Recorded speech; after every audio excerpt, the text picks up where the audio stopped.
ሰላም እንዴት አላችሁ? የኢትዮ ታይምስ ቤተሰቦቻችን ለሰዓቱ የተመረጡ አዳዲስ መረጃዎችን ይዘንላችሁ ቀርበናል። ከመረጃዎቻችን መካከልም ኖርዌይ የአስመራን መንግስት ለሚደግፉ ኤርትራውያን የሰጠችውን ዜግነት እንደምትነጥቅ ማስታወቋን፣ ኢያፓ ለህዳር 27 ለጠራው ታላቅ ህዝባዊ ስብሰባ መንግስት አዳራሽ እንደከለከለው መሰማቱ፣ ፕሬዚዳንት ኢሳያስ አፈወርቂ ወደ ፖርት ሱዳን እንደገቡ መሰማቱና የሱዳን የእርስ በርስ ጦርነት አስመልክቶ የወጡትን አዳዲስ መረጃዎች በተመለከተ በለሚኩራ ክፍለ ከተማ በሚገኘው መሪ 40/60 የጋራ መኖሪያ ቤት ውስጥ ሽጉጥ በመጠቀም የተፈጸመውን አስነዋሪ የወንጀል ድርጊትን አስመልክቶ የተሰማውን መረጃና ሌሎችን በዝርዝር የምንመለከታቸው መረጃዎች ይዘንላችሁ ቀርበናል። ዝርዝር መረጃዎችን ለማድመጥ ቻናላችንን ሰብስክራይብ በማድረግ የደወል ምልክቷን በመጫንና መረጃውን ለብዙዎች እንዲዳረስ ላይክ በማድረግ እስከ መጨረሻው አብራችሁን ቆዩ።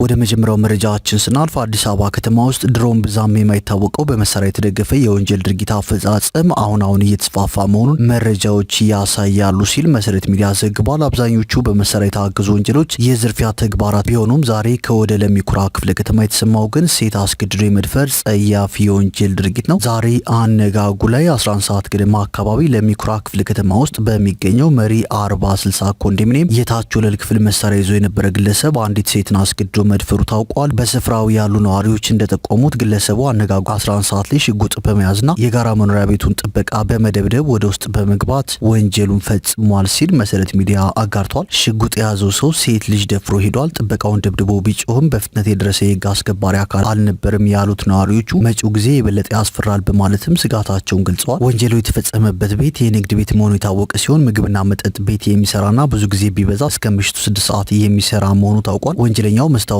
ሰብሮ ነው የገባው ያሉት የአይን እማኞች ከበርካታ ደቂቃዎች በኋላ አንድ ሲቪል የለበሰ የጸጥታ ባለሙያና በአካባቢው በነበሩ ሰዎች ትብብር ቀጥሎ ባሉት ሌሎች ብሎኮች ውስጥ ወንጀለኛው ተደብቆ መያዙ ታውቋል ሲል መሰረት ሚዲያ ጨምሮ ዘግቧል። ይህ ዘገባ እስከወጣበት ሰዓት ድረስም የጸጥታ አካላት ከጣቢያ ባለመምጣታቸው መኪና ተፈልጎ ወደ ፖሊስ ጣቢያ እንደተወሰደ ታውቋል ሲል መሰረት ሚዲያ ጨምሮ ዘግቧል።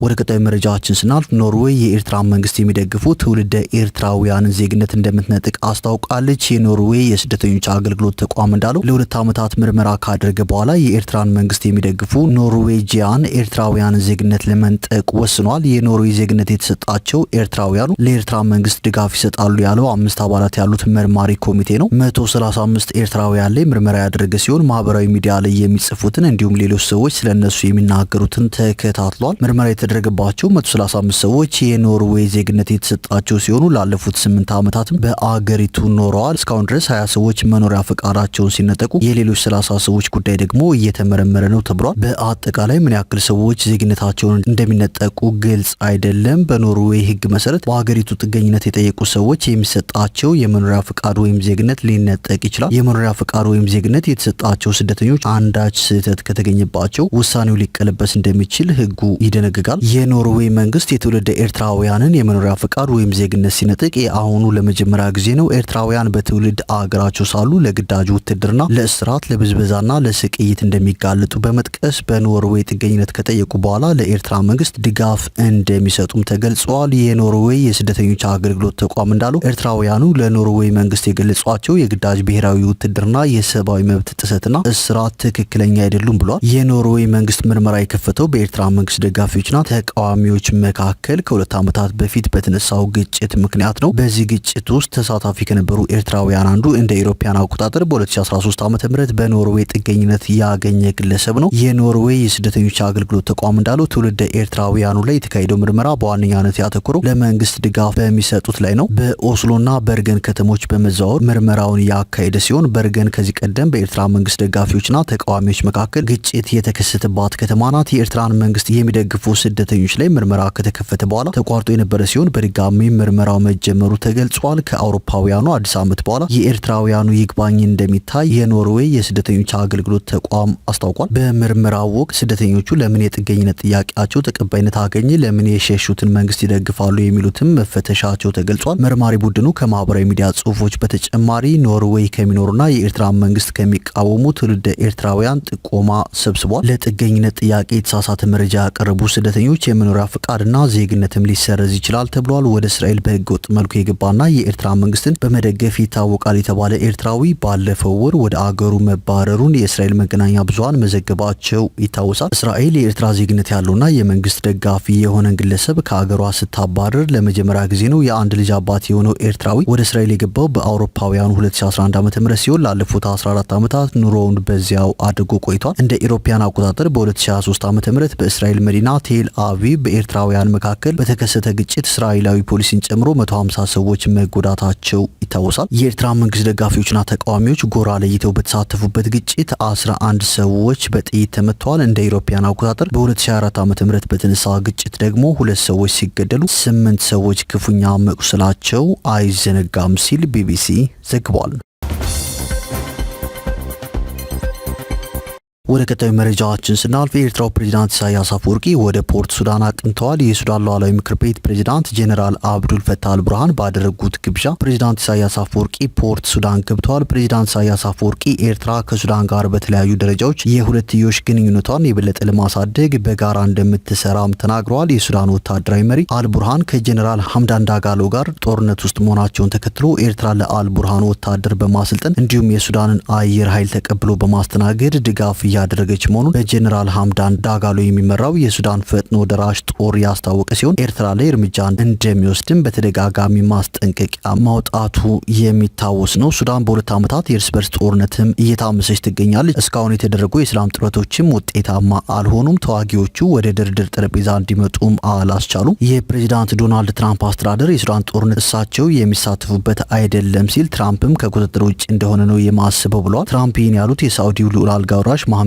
ቢን ሳልማን ወደ ዋይት ሀውስ ከመጋበዛቸው በፊት ነው ይህንን የተናገሩት። ልዑል አልጋ ወራሹ በሱዳን እየሆነ ስላለው ለትራምፕ ተናግረዋል። ጣልቃ እንዲገቡም ጠይቀዋል። ትራምፕም ሱዳንን በተመለከተ እንቅስቃሴ እንጀምራለን ብለዋል። ከዚያም በማህበራዊ ሚዲያቸው ሱዳን ከፍተኛ ቀውስ ውስጥ ናት፣ በምድር ላይ ከፍተኛ ነውጥ ያለበት ቦታ ሆናለች ሲሉ ጽፏል። ከግብጽ፣ ሳውዲ አረቢያና የተባበሩት አረብ ኤሚሬቶች ጋር አብሮ ለመስራትም ቃል ገብተዋል። አሜሪካ ከዚህ ቀደም ሰላም ለማውረድ በተደረጉ ጥረቶች ተሳትፋለች። ትራምፕ ከሶስት ሀገራት መሪዎች ጋር ካላቸው ቅርበት አንጻር በተሻለ ሁኔታ ተጽዕኖ መፍጠር ይችሉ ይሆናል። ሶስቱም ሀገራት በሱዳን ጦርነት ውስጥ እጃቸው እንዳለበትም ይገለጻል። በጦርነቱ ምክንያት 12 ሚሊዮን ሱዳናውያን ከቤት ንብረታቸው ተፈናቅለዋል። በአገሪቱ አንዳንድ አካባቢዎች የረሃብ መስፋፋቱም ተገልጿል። ሱዳናውያን ከገቡበት ማጥ የሚያወጣቸው ማንኛውንም አማራጭ ሊወስዱ ይችላሉ ተብሏል። የሱዳን ፈጥኖ ደራሽ ኃይል ከ500 ቀናት ከበባ በኋላ ኤልፋሽርን መያዙ ከተሰማ በኋላ ነው ትራምፕ ጣልቃ ለመግባት የወሰኑት። የአርኤስኤፍ ወታደሮች በኤልፋሽር ሰዎችን በመግደል በመድፈርና ዝርፊያ በመፈጸምም ተከሰዋል።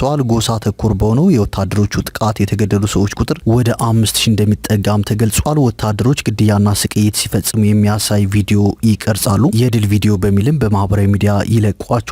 ኤልፋሽር በፈጥኖ ደራሽ ኃይሉ ስር ከገባች በኋላ መሪው መሐመድ ሐምዳን ዳጋሎ የተኩስ አቁም ለማድረግ ዝግጁ መሆናቸውን አስታውቋል። የጅምላ ግድያ በመፈጸም የጠፋውን የወታደሮቻቸውን ስም ለማጽዳት ያስቡም ይመስላል። የሱዳን ጦር አመራሮች ግን በጦር ሜዳ በደረሰባቸው ሽንፈት ምክንያት ወደ ድርድር ጠረጴዛው ለመምጣት አልፈቀዱም። የጦር መሪ ጄኔራል አብዱል ፈታህ አልቡርሃን የተኩስ አቁም እንደማይቀበሉ አስታውቋል። የተባበሩት መንግስታት እውቅና የሚሰጠው ለአልቡርሃን መንግስት ነው። ሄሜቲ አቋማቸውን በማለሳለስ በይፋ ለተኩስ አቁም ዝግጁ መሆናቸውን ቢገልጹም የሱዳን ጦር ግን ፈጥኖ ደራሽ ኃይሉ አሸባሪ ነው ብሎ በመፈረጅ ውጊያውን ቀጥሏል። ሄሜቲ በአደባባይ ስለ ተኩስ አቁም ቢያወሩም ወታደሮቻቸው ግን አሰቃቂ ጥይት በመፈጸም ይከሰሳሉ።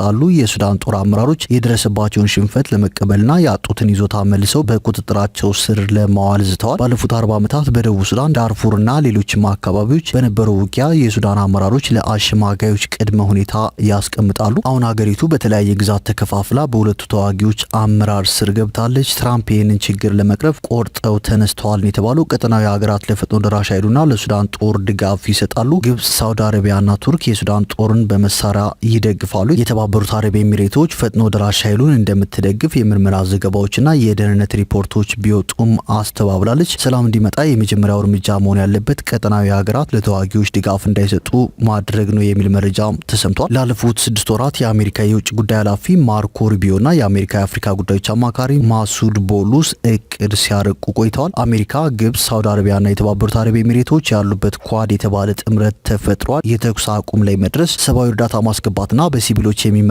መንግስት ማቋቋም ዋነኛ ግቦቻቸው ናቸው። ጥምረቱ ባለፈው ወር በዋሽንግተን ተፈጽሟል።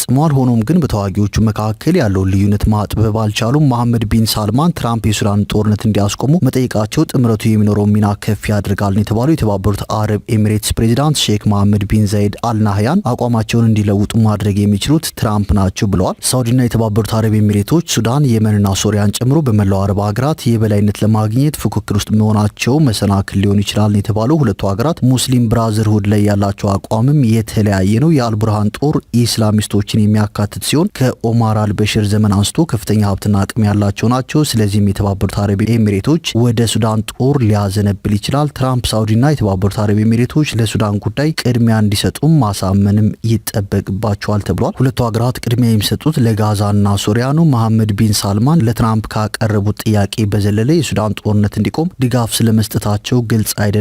አልቡርሃን ልዑል አልጋ ወራሹ ለትራምፕ ያቀረቡትን ጥያቄ ሲሰሙ የተባበሩት አረብ ኤሚሬቶችን ገሸሽ የሚያደርግ እንደሆነ በማመን ሀሳቡን በአዎንታዊ መንገድ የተቀበሉት ይመስላል። ሳውዲ የአሸማጋይነት ሚናዋ የጎላ እንዲሆን ይሻሉ። ትራምፕ ስኬታማ ለመሆን የተባበሩት አረብ ኤሚሬቶች ለሱዳን ፈጥኖ ደራሽ ኃይል ድጋፍ እንዳትሰጥ ማሳመን አለባቸው። ሆኖም ግን የአብርሃም አኮርድስ ዋነኛ ማጠንጠኛ ሀገር መሆኗ አጣብቂኝ ውስጥ ይከታቸዋል። አሜሪካ አሁን ላይ የዲፕሎማሲ ጫና ማሳደርን አማራጭ አድርጋለች። ሱዳናውያን የሰላም ጭላንጭል ለማየት ተስፋ ሰንቀዋል። በሰላም የተቋቋመው የሀገራት ጥምረት የተኩስ አቁም ስምምነት እንዲደረስ ቢያደርግም እንኳን ብዙ ስራ ይጠብቀዋል። ሰብአዊ እርዳታ ለማዳረስ የሚያስፈልገውን $3 ቢሊዮን ማግኘት ቀላል አይሆንም። ያለ ሰብአዊ እርዳታ ደግሞ የተኩስ አቁም ጸንቶ አይቆይም። ሱዳናውያንም ተማረዋል። የጦር ጄኔራሎቻቸውን ማመንም አቁመዋል። አልበሽርን ከስልጣን ያወረደው ህዝብ ፍትህ እንዲሰፍን ይጠይቃል። የአረብ አገራት ሰላም ካሰፈኑ ሱዳን እስከ ወዲያኛው ድረስ ጥገኛ ሆና እንደምትቀጥልም ይሰጋሉ ሲል ቢቢሲ መረጃውን አጋርተዋል።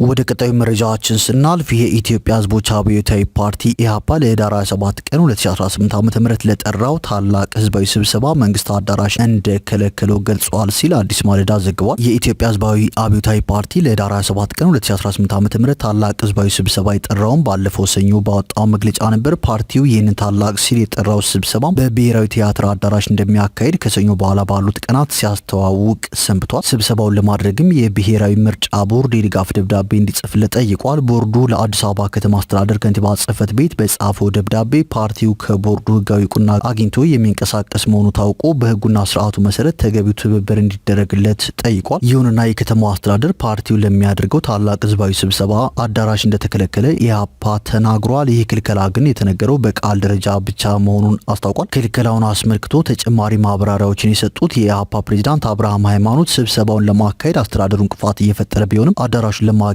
ከፌዴራሉ መንግስት ተቋማት ጋር እየተነጋገሩ መሆኑን አመልክተዋል። ፕሬዚዳንቱ ህዝብ የሚጠቀምበትን አዳራሽ አለመስጠት የፖለቲካ ምህዳሩን መዝጋት ነው ሲሉም በይነውታል። በተያያዘው ዓመት ምርጫ ይካሄዳል ተብሎ እንደሚጠበቅ ያስታወሱት አብርሃም መንግስት ነጻ፣ ፍትሐዊና ዲሞክራሲያዊ ምርጫ እናድርጋለን ሲል ቃል ቢገባም ለሂደቱ ወሳኝ የሆኑትን ጉዳዮች ከወዲሁ መከልከሉ ህገወጥነት ነው ሲሉም ገልጸውታል። የአዳራሽ ክልከላው ተገቢም ጠቃሚም አለመሆኑን የጠቀሱት የኢህአፓው ፕሬዚዳንት ድርጊቱ የፖለቲካ ምህዳሩን አደጋ ውስጥ መክተት ነው ብለዋል። የፌዴራሉ መንግስትም ግዴታውን እንዲወጣ አጥብቀው ያሳሰቡት ፕሬዚዳንቱ ይህንን ክልከላ የሚያደርጉት የታችኛው የመንግስት መዋቅር አካላትም ከድርጊታቸው እንዲታቀቡ እንዲያደርግ ጥሪ አቅርበዋል። ይህ ታላቅ ህዝባዊ ስብሰባ ሰላማዊ፣ ዋነኛ ዓላማውም ከህብረተሰቡ ጋር መወያየት ብቻ መሆኑን አጽንኦት የሰጡት አብርሃም ታላቅ ያሉትን ስብሰባ መከልከል ምርጫ አታድርጉ እንደማለት ነው ሲሉ አስገንዝበዋል። ኢህአፓ ሰኞ ባወጣው መግለጫ በዚህ ታላቅ ህዝባዊ ስብሰባ ላይ የንጹሐን እልቂት፣ የግፍ እስር፣ ጦርነት፣ ድህነት፣ ረሃብ፣ የሰላም እጦት፣ ስደት፣ መፈናቀልና ህዝባችንን ያጎሳቁሉት መከራዎች ማብቂያ ዙሪያ እንደሚመክር ማስታወቁ ነበር። ልክ የዛሬ 2 ዓመት በተመሳሳይ ህዳር ወር ጦርነት ይቁም፣ ተፈናቃዮች ወደ ቀያቸው ይመለሱ፣ መከላከያ ወደ ካምፑ ይግባ የሚሉ መሪ ሀሳቦችን የያዘ ሰላማዊ ሰልፍ ህዳር 30 ቀን 2016 ዓ.ም ለማካሄድ ታቅዶ የነበረ ቢሆንም ህዝባዊ ትዕይንቱ ሳይካሄድ የኢህአፓ ከፍተኛ አመራሮችን ጨምሮ የሰልፉ አስተባባሪዎች ለ4 ወራት ገደማ በአዋሽ አርባ በእስር አሳልፈው መለቀቃቸው አይዘነጋም ሲል አዲስ ማለዳ ዘግቧል።